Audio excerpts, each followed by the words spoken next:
Hello, May class, and welcome to your next science lesson. In today's lesson, we will be looking more at classification of animals and how to group them and how to create those classifications. We will also briefly go over the Mrs. Gren that we learned in the previous lesson. So if you have got your notes from that, go and get them and come and sit back down. In today's lesson, we will look at how to recognize that living things can be grouped into a variety of ways. We're going to use the word classification, so different ways that living things are classified and how we split them up and how we break them into different groups. So in the previous lesson, you were asked to explore your local area to identify living things. You may have noticed that different living things live in a variety of habitats. And remember, a habitat is a place where a living thing lives. Which living things did you see? Give it a pause and think. Can you remember the habitats in which they were found? So not just the nest, but then they would have been found in the trees. And I know we had that discussion in the forest. How were the living things and habitats similar? So how did the living things and their habitats, how were they similar? And how did they differ? So we talked about the 7 processes that all living things do in order to stay alive. And if you remember, there's a mnemonic that's called Mrs. Gren. Sometimes people say Mrs. Nerg. So it was the letters M, R, S, G, R, E, N. So there were 7 that you needed to remember. And they were the following: movement, respiration, sensitivity, nutrition, excretion, reproduction, and growth. So if you have got your posters that you designed, please go and fetch those, and these will help remind you of the life processes that we need in order for things to stay alive. Today, we are going to be sorting different living things. So you can see on these pictures that we have a wide variety of living things. We've got some plants, we've got some animals, some birds, some snails, some crocodiles, some monkeys, lions, butterflies. So you've got the insects, you've got the mammals, we've got all different things on the screen. They are all living things, but they will be classified into different groups. So there are 8.9 million different types of living things on Earth, and they are all named. So that is a huge amount of living things. Can you write that number in words? 8.9 million as words. I want you to think, which species do you think humans are most similar to? So there's a species of animals that is very similar, means we have similar features or characteristics as this animal. So give it a pause and think, what could it be? Right, we are most like chimps. In fact, around 98% of chimp genes, now genes are tiny parts in all your cells which give you characteristics like your eye color, and these are passed on from our parents, from the previous generations. So 98% of chimp genes are the same as human genes. So genes are obviously in us, but there are some obvious differences in appearance and in behavior. So pause this and think, what are some of the differences between chimps and humans?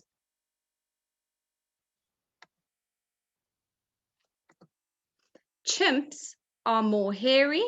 They have a differently shaped jaw and nose, and they move around on all 4 limbs, and they have longer arms and shorter legs than humans do.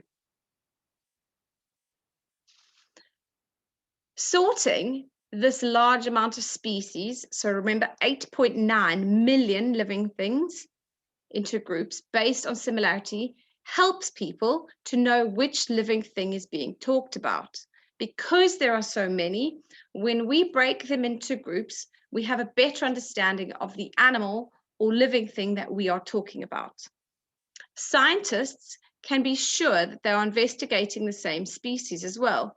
So if we have grouped them, they can make sure that the scientists then know better what they are talking about. There are two of the very large groups of living things are animals and plants. Just looking at the animal side of living things, we are part of the animal kingdom. These groups, however, are still too big. So if we looked at 8.9 million living things, there are about 7.8 million animal species alone. So even the animals then have to be separated. So we've got living things up here, then we separate them into obviously animals and plants, and then animals needs to be split even more.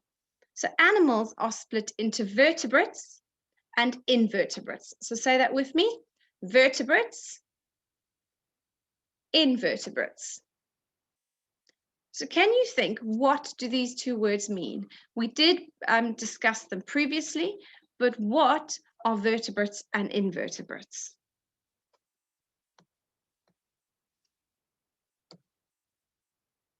So invertebrates have no backbone. So your backbone is your spine that runs down your back.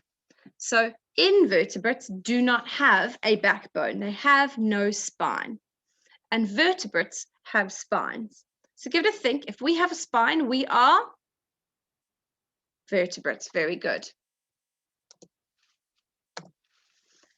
There are far more invertebrates than vertebrates, believe it or not.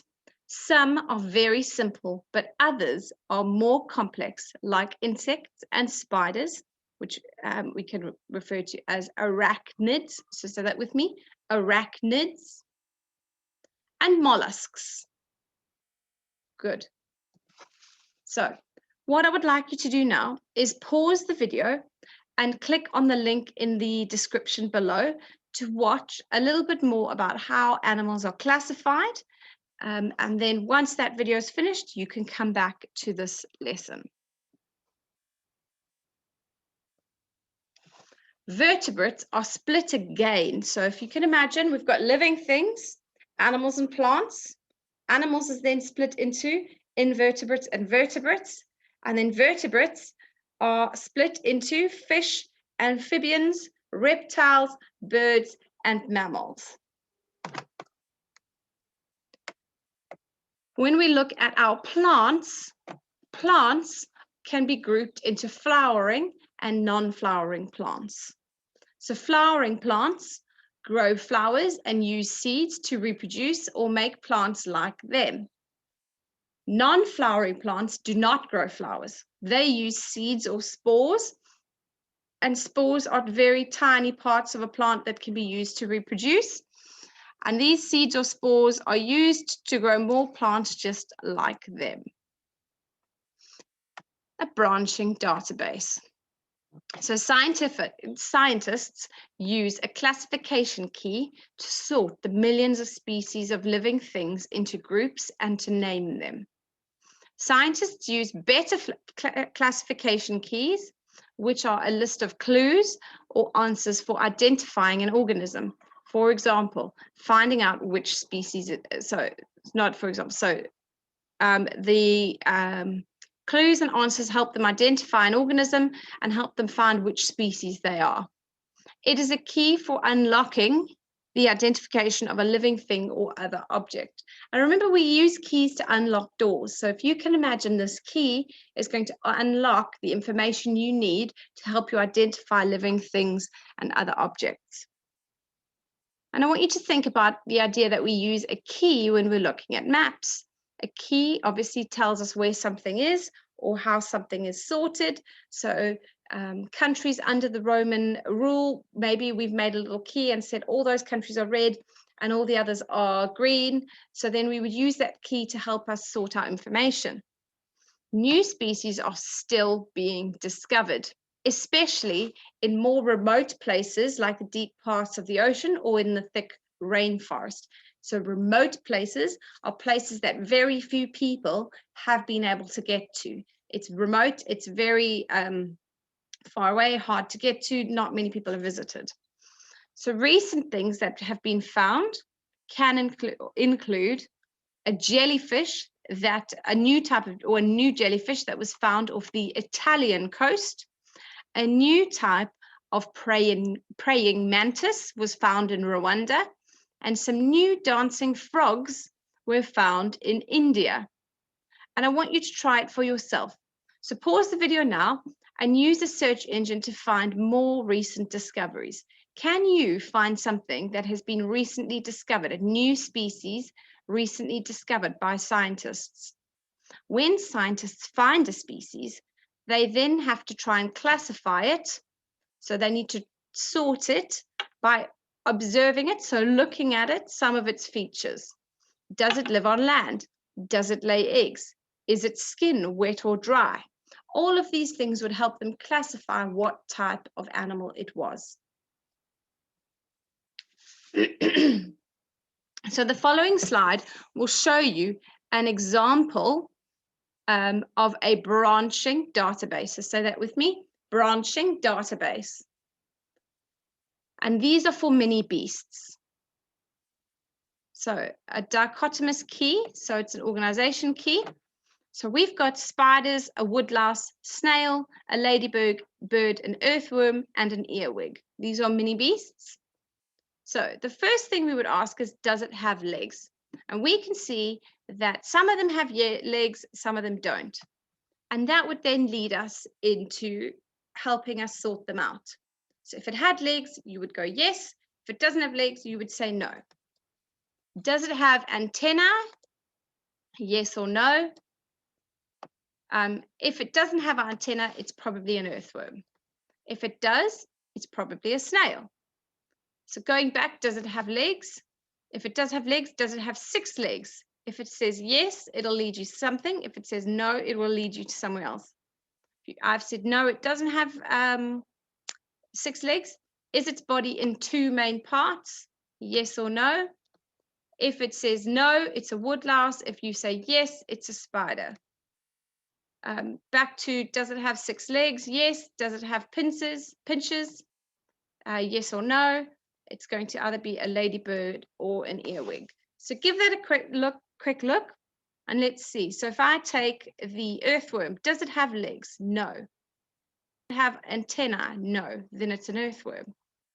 If I choose a picture that I'm not going to tell you what it is, you are going to follow. I'm going to imagine you're asking me the questions and I'm going to answer, and then you're going to tell me what it is. So does it have legs? Yes, it does. Does it have 6 legs? No, it doesn't. Is its body in 2 main parts? No, it isn't. So what animal was I looking at? So you would answer the questions, follow the lines, and soon enough you should find out the name of the insect you were thinking of. The next slide shows another way of classifying living things. And this is sorting mini beasts using questions and answers. So does it have legs? If you say yes, you go to question 2. If you say no, you go to question 3. So I'm going to say yes. So I'm going to go to question 2. Does it have 6 legs? Yes, it does. I'm going to go to question 4. Does it have pinches? No, it doesn't, which makes it a ladybird. So that is another way of doing the same as you are doing here, just laying it out a little bit differently. So your tasks for today are as follows. Task 1, explain each life process. Remember the 7 life processes we spoke about, and give an example. So for example, all living things produce. A dog reproduces by giving birth to puppies. All living things, if we look at let's see, let's choose G, which can be growth. All living things grow, humans grow, and then humans grow from a young age. They carry on growing. So they are living because they are continuously growing from a small child into an adult. So explain each life process. So there are 7, and give an example of each life process. Task 2. Head outside if the weather's looking good, or even if it isn't, you can put some wellies on and go outside and create a list of local habitats in your area. You should have already done this with living things last lesson. So take some pictures or some videos of the different habitats outside. And then task 3, create a branching database for the living things that you have seen in your local area. And make sure to use a ruler. So you would start at the top. I'm going to go back. You would start, maybe you could have your animals at the top like this. And you could start with, does it have legs? Yes or no. You could ask a more specific question like, is it a vertebrate or an invertebrate, depending on your animals. You could sort that out. Does it have antennae? Does it have body and 2 main parts? How many legs does it have? Does it have pinchers? Does it have a tail? Does it have ears? All those kinds of questions would help you to sort your animals. So sort your animals into what they were and answer questions of what the animals were. So please make sure to share this with us on Tapestry. I'd love to see the animals that you've seen and how you have sorted your animals into your different groups using your branching database. Please remember that this needs to be up on Tapestry by 4 o'clock this afternoon.